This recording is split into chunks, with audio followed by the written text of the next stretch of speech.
aquesta. És una postal de tió.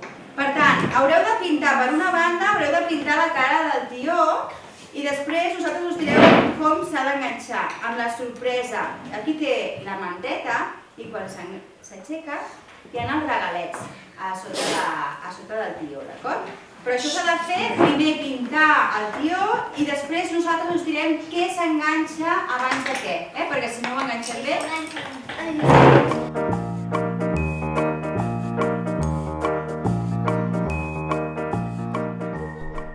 Quan s'apropa el Nadal, la Biblioteca Municipal de La Palma dona la possibilitat als infants del municipi de participar en els tallers de postals de Nadal, una tradició que se celebra a la nostra població des de fa anys.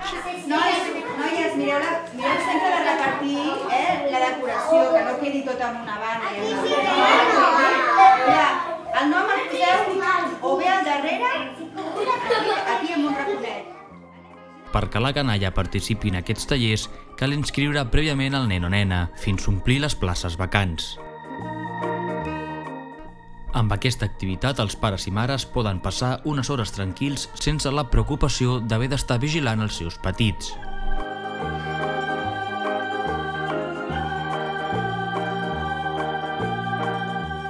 S'ha de retallar fins la banda gruixuda negra fins aquí a la barretina.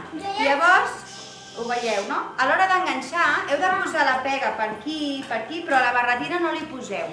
Poseu la pega per les potetes, una mica pel cos i per aquí no.